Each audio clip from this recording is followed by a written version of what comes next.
Agora vamos mudar um pouco de assunto. A Avenida Paulista é palco de manifestações nesse domingo. Um protesto aos recentes casos de feminicídio no Brasil e outro pedindo anistia para o ex-presidente Jair Bolsonaro. Os grupos começaram a se reunir por volta do meio-dia e estão a mais ou menos 600 metros de distância um do outro. A repórter Ludmila Honorato acompanhou tudo de perto e traz os detalhes para a gente. Ludmila, boa tarde para você. Seja bem-vinda aqui ao All News. Você que acompanhou tudo, como é que foi esses dois protestos aí na Paulista? Correu tudo bem? Boa tarde a todo mundo que nos ouve. Estou aqui atrás do MASP, numa ruazinha atrás do MASP, tentando me distanciar um pouco do barulho. O protesto contra o feminicídio ainda está acontecendo aqui em frente ao MASP, tomando os dois lados da Avenida Paulista. O movimento começou a se reunir por volta do meio-dia, foi quando eu cheguei aqui, e ele foi aumentando muito ao longo das horas, e ele continua acontecendo agora mais de 4 da tarde, 4h37 agora. Outros movimentos foram se unindo a esse em prol, né, em defesa das mulheres, contra a violência contra as mulheres. Então, tem comunidades aqui pela educação, do movimento MTST também se reuniu aqui, o movimento de mulheres negras, o movimento LGBT, muitos outros movimentos tomaram também essa bandeira para si, e muitas mulheres e homens e crianças estiveram presentes aqui nesse movimento. Cerca de 650 metros do MASP, ali no prédio da Gazeta, um grupo se reuniu em prol da anistia pela liberdade do ex-presidente Jair Bolsonaro. Eles se reuniram primeiro ali na escadaria do prédio da Gazeta. Eles foram se reunindo muito aos poucos.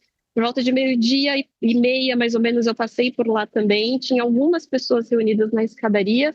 E só por volta de 1h30 da tarde, o grupo foi aumentando. Eles seguravam bandeiras e cartazes pela liberdade do presidente, por anistia, contra o comunismo, entoavam cânticos, né, gritos ali de protesto contra o ministro Alexandre de Moraes. O filho da Carla Zambelli também estava presente aqui, falando, indo, né, nessa mesma direção de vamos ao Congresso, vamos tomar as ruas.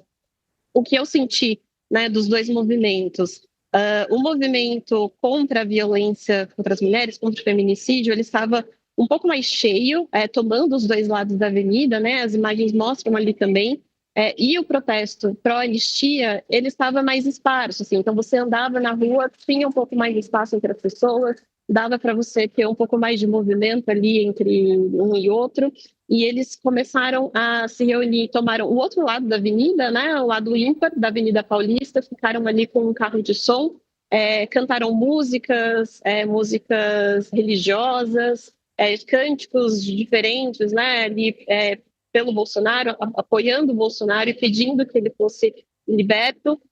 E por volta das 3 da tarde, eles começaram a caminhada, que eu se dirigi até o centro da cidade, até a Praça da Sé, e eles desceram a Avenida Brigadeiro Luiz Antônio de forma muito tranquila, com as suas bandeiras, com gritos.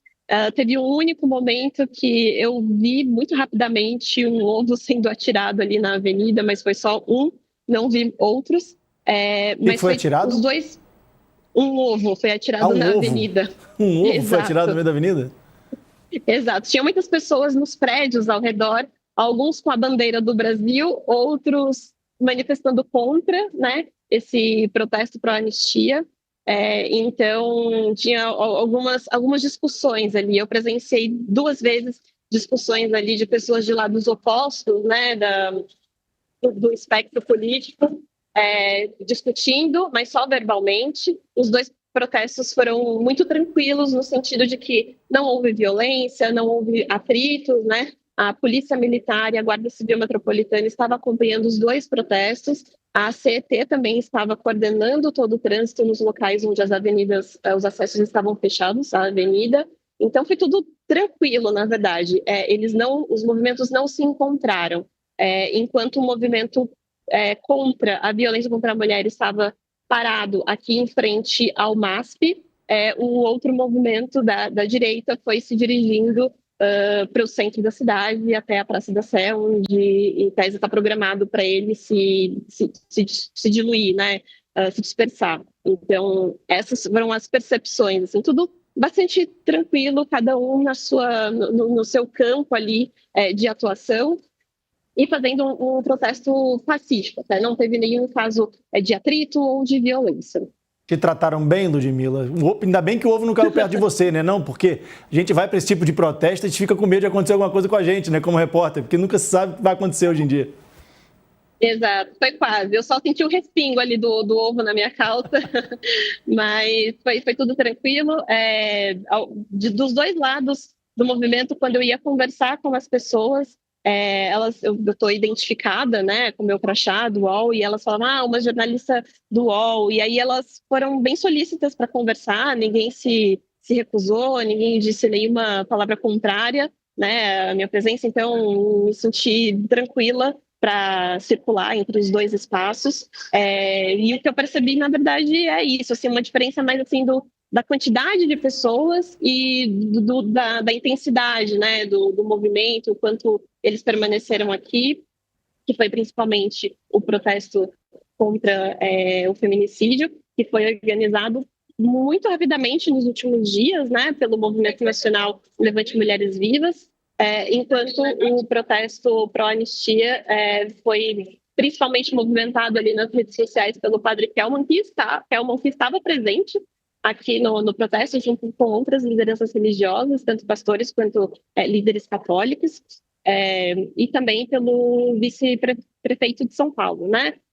Os dois, junto com outros apoiadores, como os senadores Marcos Duval, como o senador Marcos Pontes, eles fizeram esse movimento chamando as pessoas nas redes sociais para estarem presentes aqui.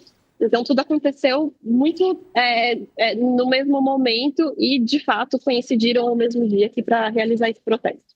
Ainda bem que você saiu da confusão lá, tá, Ludmila, para poder entrar ao vivo com a gente aqui, porque realmente é uma barulheira danada, a gente não ia conseguir entender o que você está falando. Muito obrigado pela sua participação aqui, inclusive falou muito bem, Ludmila Honorato, entrando ao vivo da Avenida Paulista, em São Paulo, para falar dos protestos. Obrigado pela sua participação aqui no All News, tá? Obrigada, boa tarde a todos. Para você que nos assiste pela televisão, a gente vai para um rápido intervalo, não saia daí, o All News volta já já. Para você que está com a gente aqui no YouTube, eu continuo com o Fábio, nosso cientista político. Eu queria falar um pouco, Fábio, sobre essa questão do protesto em relação ao feminicídio, porque é um assunto que, acredito eu, vai se falar muito daqui para frente, justamente porque essa semana agora a gente viu aí 2 casos emblemáticos, né? Um de um ex-namorado que deu 6 tiros na ex-mulher e o outro do ex que arrastou a mulher por uma avenida aí, com carro, né? Então esse assunto ele veio à tona de novo. E a mulher hoje tem uma força muito forte, tem uma força muito potente na política, né, quando se trata de voto. Esse é um assunto que as mulheres vão bater agora em 2026. Isso é bom que os candidatos fiquem de olho, fiquem atentos? Sim, é um assunto que deve ser trazido à tona. O fato da Ludmila ter trazido aqui a manifestação em torno do feminicídio conseguiu agregar mais gente do que em torno da anistia. Não é definitivo, mas é importante, é um sinal importante, é um sinal de que potencialmente esse tema ele consiga transcender a bolha de ser um típico tema da esquerda.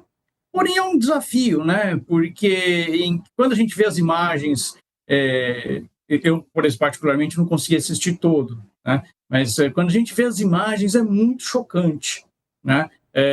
E se a gente para pensar que aquela imagem de um caso específico e a gente vê o crescimento significativo nos últimos tempos, é um tema chocante. Mas que ainda assim, politicamente, pode... quando a gente esquece do calor das imagens e, de certa forma, a gente tende a negligenciar ou tende a problematizar os dados, é um tema que pode ser remetido a uma pauta mais à esquerda, né?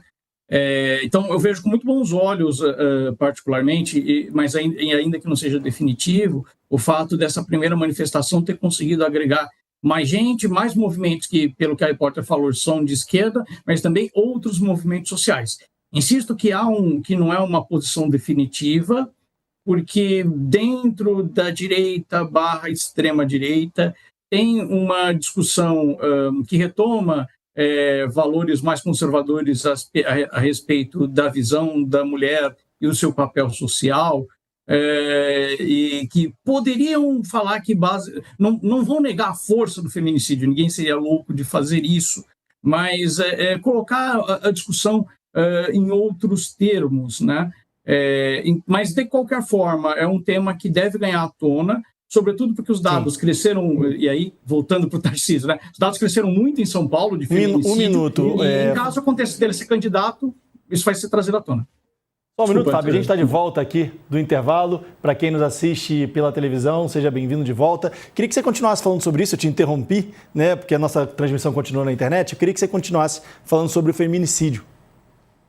Assim, o que eu estava falando, para quem voltou agora, é que, basicamente, a repórter Ludmila trouxe a divisão da Paulista e que ela disse que há mais pessoas e diferentes grupos em torno da manifestação contra o feminicídio, ou para problematizar o feminicídio, e isso mostra que é um tema que pode furar a bolha, apesar de ser um tema que mais tradicionalmente é ligado à esquerda, né? A direita tem outras discussões quando diz respeito ao papel da mulher. Não vai negar de forma nenhuma o problema do feminicídio, não vai dizer que o problema não existe, mas tem uma outra forma de abordagem. Aí o Luciano me perguntou se isso seria trazido à tona, eu disse que sim, e quando ele estava voltando, eu estava falando especificamente que se contra a minha análise acontecer efetivamente de nós termos o Tarcísio como candidato, essa deve ser uma fatura pesada para ele, porque os dados de feminicídio em São Paulo cresceram significativamente. Então, deve ser algo que a oposição à candidatura do Tarcísio deve incorporar